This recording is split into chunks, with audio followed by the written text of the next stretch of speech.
bahasa Arab, yaitu al-madkhalu ila ilmi Al-Quran. Kata studi berasal dari bahasa Inggris yang diadopsi ke dalam bahasa Indonesia. Bentuk aslinya adalah studi.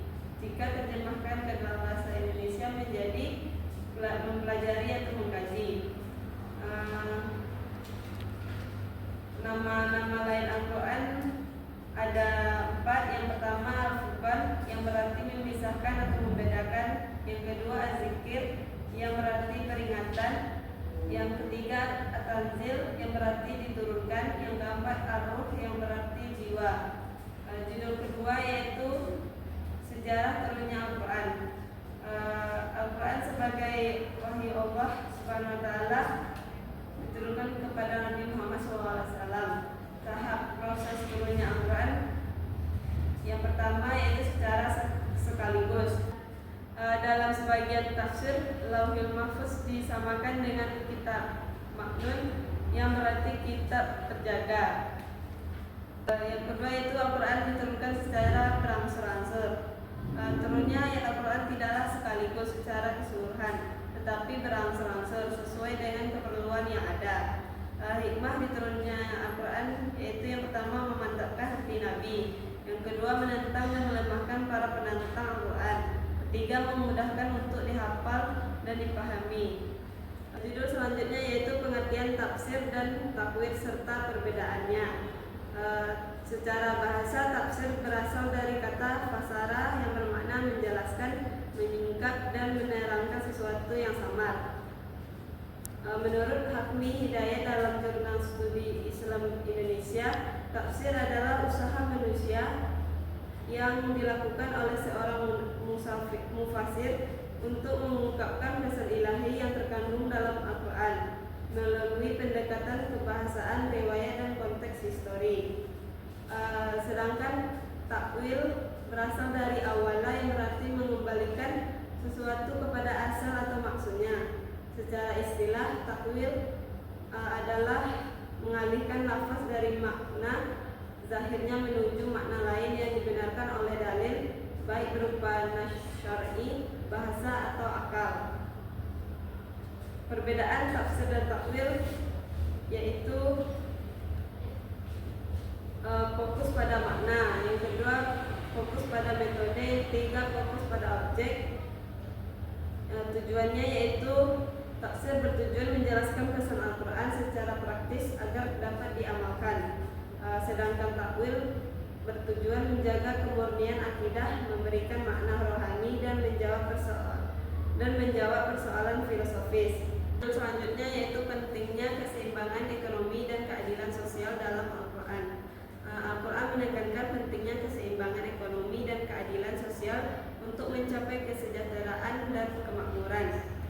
Pertumbuhan ekonomi merupakan bagian dari makroekonomi.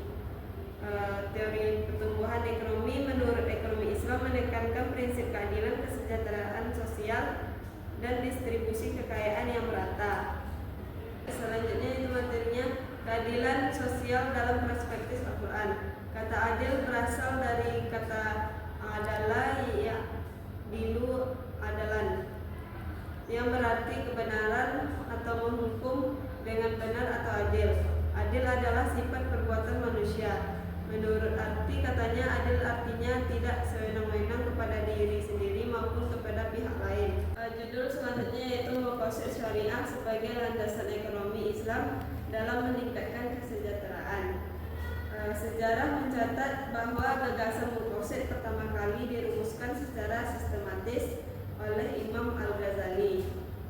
Ia menegaskan bahwa tujuan hukum Islam adalah menjaga 5 kebutuhan pokok manusia. Dalam Islam, kesejahteraan tidak hanya diukur dari pendapatan atau konsumsi sebagai indikator. Untuk mengukur kesejahteraan berdasarkan maqasid, beberapa akademis modern mengembangkan indikator khusus. Misalnya Islamic Human Development Index. Terus selanjutnya yaitu perspektif Al-Quran dalam pemerataan ekonomi. Menurut bahasa, ekonomi dapat diartikan sebagai sesuatu yang berkaitan dengan pengaturan pemasukan dan pengeluaran keuangan. Secara istilah ditemukan penjelasan bahwa ekonomi Islam itu dikenal dengan al-iqtisad al-islami, yaitu mengatur optimalisasi sumber daya yang mengandung produksi, distribusi, dan konsumsi.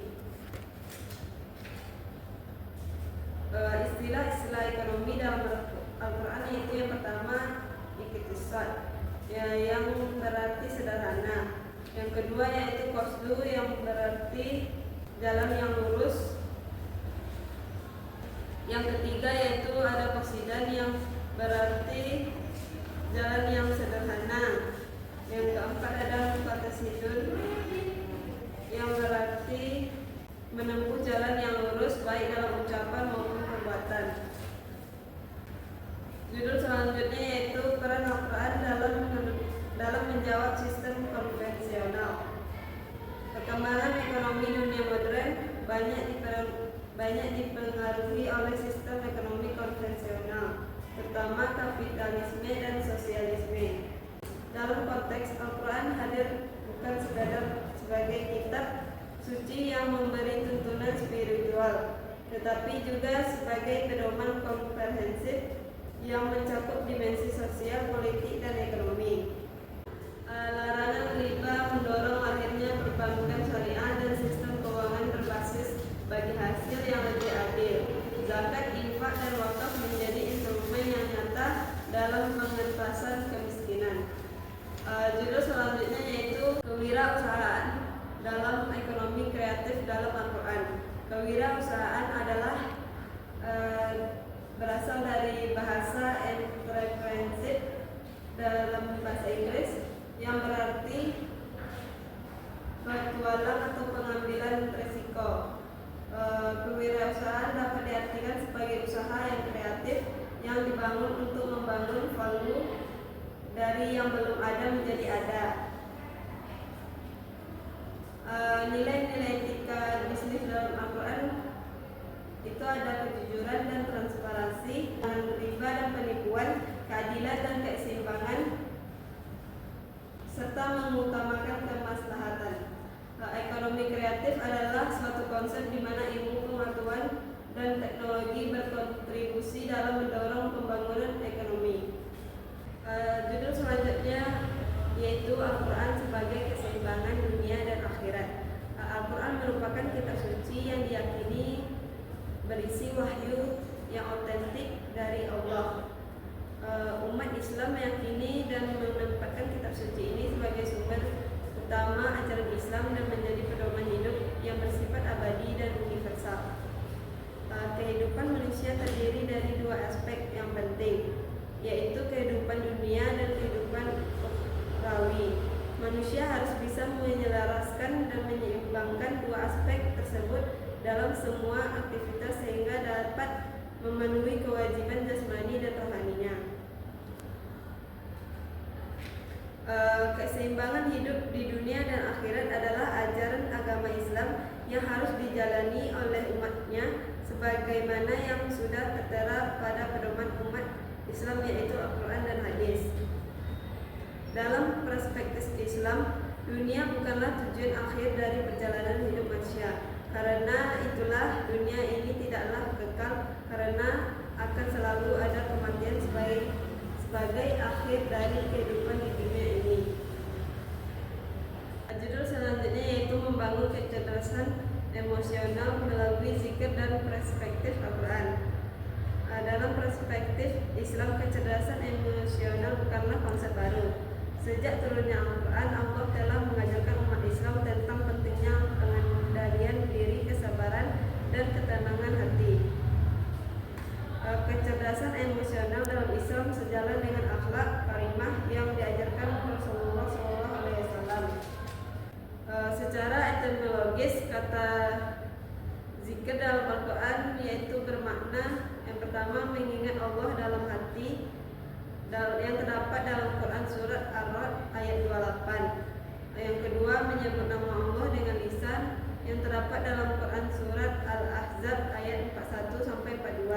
Yang ketiga menghayati ayat-ayat Al-Quran yang menjadikan pedoman hidup, yang terdapat dalam Quran surat As-Sad ayat 29.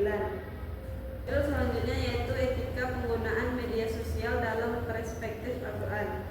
Etika dalam Al-Quran merupakan fondasi utama moralitas umat Islam, menekankan pentingnya adab dan akhlak dalam seluruh aspek kehidupan, termasuk interaksi di era digital. Al-Quran menegaskan nilai-nilai universal seperti keadilan, kejujuran, kasih sayang, tanggung jawab, kesabaran, dan kemurahan hati sebagai pedoman etika utama. Al-Quran mengajarkan adab dalam berkomunikasi seperti tidak mencela, tidak memanggil dengan gelar buruk, tidak berprasangka buruk, dan tidak mencari-cari kesalahan orang lain. Prinsip utama etika bermedia sosial yaitu tabayun, menegaskan kewajiban memeriksa kebenaran berita sebelum menyebarkannya untuk mencegah hoax atau fitnah. Yang kedua yaitu menjaga lisan dan tulisan. Pengguna media sosial dianjurkan menggunakan kata-kata yang baik dan sopan. Larangan ghibah yaitu melarang membicarakan aib, memata-matai, dan menyebarkan keburukan orang lain.